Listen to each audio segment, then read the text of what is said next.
우리가 보는 것은 눈에 보이는 것만 전부다고 생각하시는 분들이 많습니다. 눈에 보이지 않는 것은 존재하지 않는 것이다, 이렇게 여기겠죠. 그렇지만 성경에는 보이지 않는 세상을 보는 분이 계셔요. 그리고 보이지 않는 세상을 느끼고 그 보이지 않는 세상에 대해서 말하는 분들이 계십니다. 이런 분들의 공통된 점은 뭐냐 하면 우리 주 예수 그리스도의 십자가의 길을 미리 걸어가셨던 분이에요. 어떤 길을 걸어가셨다고요? 예수님의 십자가의 길을 먼저 걸어가셨던 분들이 이 세상에서 볼 수 없는 것들을 볼 수 있고, 이 세상에서 들을 수 없는 것들을 들을 수 있고, 이 세상에서 말할 수 없는 것들을 말할 수 있는 그 입을 가진 분들이 누구냐? 예수님의 십자가 길을 걸어가셨던 그분들이에요. 그렇다면 이 세상에서 십자가의 길을 걸어가셨던 그분들이 이 세상에서 들을 수 없던 그 듣는 것, 그게 뭘까요? 들을 수 없는 것을 듣기도 하고, 말할 수 없는 것을 말하게 하시고, 그 다음에 볼 수 없는 것을 볼 수 있게 하시는, 그게 뭘까요? 그 내용. 이 세상에 없어요. 그 뭡니까? 이걸 내용을 잘 하시면 오늘은 수지 맞는 거예요. 그렇죠? 이 세상 어떤 것으로도 이걸 갖출 수 없어요. 오직 예수 그리스도 십자가의 길을 걷는 사람에게만 하나님께 주어진 은혜입니다.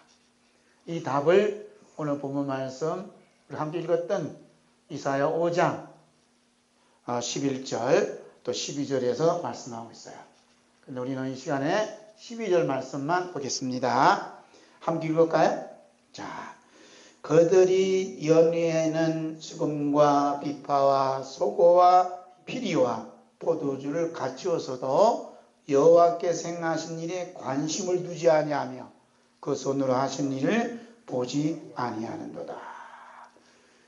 무슨 말? 이 말씀을 바꾸면 여호와께서 행하신 일, 여호와께서 행하신 그 일에 어때요? 관심을 두는 것. 관심을 두는 것이 여호와 십자가의 길을 걷는 사람들이 관심을 두도록 하나님이 은혜를 주시는 거예요.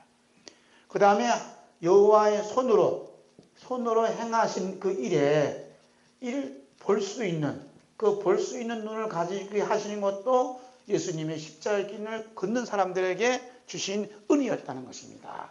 할렐루야. 그런데 이 부분을 이제 좀 이따 말씀드릴게요. 자, 야곱의 첫째 부인이 누구죠? 레아입니다. 레아의 첫째 부인이에요. 이 레아의 첫째 부인은 이 세상에 사는 동안 자녀를 몇 명 얻었다 그래? 아들만 6명을 둡니다. 6명. 그리고 첩을 통해서 몇 명을 얻어요? 2명을 얻어요. 그리고 하나님께서 보너스로 주셨어요? 딸을 주셨습니다. 그 또한 몇 명이에요? 9명. 몸으로 낳은 자녀는 딸과 함께 7명입니다. 이러한 생애를 살면서 남편의 따뜻한 마음과 남편의 따뜻한 눈빛을 받은 적이 없어요. 이 레아가. 그래서 나름대로 뭘 지고 가요? 나름대로 십자가를 지는 아픔의 길을 걸어가요.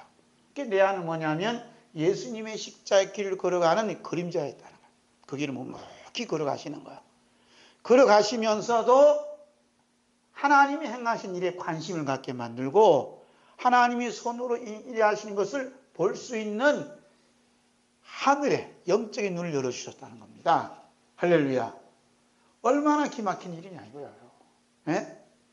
이 땅의 모든 것을 다 가져서도 하나님이 하신 그 일에 관심이 없고 하나님이 손으로 하신 그 일을 볼 수가 없는 사람은 가장 불쌍한 사람이에요. 반대로 이 세상 가진 거 없지만 하나님 하신 일에 관심을 가져. 하나님 하신 그 일을 늘 봐. 그래서 늘 감사하는 사람은 엄청난 하나님 은혜와 복을 받은 사람입니다. 할렐루야. 아멘이요? 아멘. 처음에는 이 레아가 그 십자가의 길을 걸어가는데 늘 쓸쓸했어요. 그렇잖아요. 늘 자기 동생 라헬한테만 가서 있지 자기한테는 오지 않는 거야. 어쩌다 콩나물 뭘 날 때? 콩나물 날 때 뭐라 하더라? 콩나물 쏠 때 어쩌다 한 번씩 오는 거야. 어쩌다. 얼마나 외로운지 몰라요. 그런데 오늘날 하나님께서 눈을 열어주셔서 영안을 딱 열어주시니까 자기 앞에 자기 한 발짝 앞에 누가 계시냐 하면 눈으로 보이지 않지만 이 레아의 마음의 눈으로 보였어요. 누가 보였냐? 우리 예수 그리스도께서 걸어가시는 모습을 보았다는 거예요. 아니 예수님은 레아가 태어난 후 2000년 후에 태어났는데 어떻게 예수님이 레아 앞에 걸어가셨는 것을 볼 수 있느냐? 여기에 대한 질문을 하신다면 답은 성경이 말씀하고 있으니까 다음에 얘기하시라고. 어쨌든 성경은 그렇게 얘기하니까 내 앞에 누가 가셔요? 예수님이 내 앞을 가는 거예요. 그래서 예수님은 어떤 분이에요? 선한 목자라. 선한 목자. 레아는 누구요? 양이고 양 앞에 예수님이 앞에 가시는 거예요. 가시는 저쪽마다 예수님 가신 길은 어떤 뭐냐? 십자가의 길이었다는 거예요. 그래서 구약적인 표현으로 이렇게 고백합니다. 여호와께서 나의 괴로움을 돌보셨도다.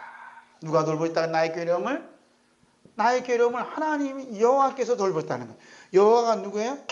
육신으로 오신 예수 그리스도예요. 신약에서는 예수 그리스도, 구약에서는 여호와 하늘이에요. 여호와 하나님이 육신의 몸을 입고 오신 거예요. 상당히 수준이 있는 거죠, 그죠? 그러니까 우리 신학적인 입장에 신약 성경 입장에서 이렇게 바라보는 거예요. 그래서 레아의 앞에 누가 가느냐? 예수님이 걸어가시는 거예요. 어떻게 걸어가셔요? 나의 괴로움을 하나님 돌보시다는 거예요. 그 다음 두 번째로 뭐라? 여호와께서 내가 사랑받지 못함을 어떻게 들으셨다는 거예요. 레아가 사랑받지 못했을 때 들려오는 소리는 좋은 소리일까요? 아픔의 소리일까요? 즐거운 소리일까요? 아픔의 소리요. 사람이 왜 아파하는 소리를 하느냐? 사랑을 받지 못하니까. 사람이 왜 힘드느냐? 사랑을 받지 못하니까. 그렇지 않겠어요? 사랑을 받으면 좋은데 사랑을 못 받아. 레아는 누구의 사랑을 못 받았어요? 남편의 사랑을 못 받았어요. 그 아픔의 소리 하나님이 들으셨다는 거예요. 그 아픔의 소리, 괴로운 소리를 누가 담당하시냐? 내 앞에 먼저 걸어가신 주님이 다 담당하고 계셨다는 겁니다. 할렐루야. 그 다음에 이제 네 번째 나왔을 때 내가 이제는 누구만 찬송한다 그랬어요? 여호와만 내가 찬송합니다 하고 레아가 믿음의 성숙함을 보여주고 있습니다. 그래서 레아가 여호와께서 행하신 일에 관심을 두고 여호와의 거룩한 손이 자신을 터치할 때, 자신을 다 만져주실 때 언제였을까요? 해산의 고통을 겪은 다음에 귀한 아들을 낳을 때마다 이런 고백을 하는 거예요. 그 여성에 있어서 가장 큰 십자의 길이 어떤 길이에요? 해산이에요. 해산의 큰 고통만큼 큰 고통이 없지요. 그 해산을 하고 나면 하나님이 나의 괴로움을 들으셨구나, 하나님이 나의 눈물을 보셨구나 하고 하나님의 그 관심에, 하나님 하신 그 관심에 가지고 하나님 하신 그 일을 볼 수 있는 눈을 가졌다는 거예요. 누가? 레아가. 그 다음에 누가 가져야 돼요? 오늘 우리가 가져야 돼요. 할렐루야. 성령님의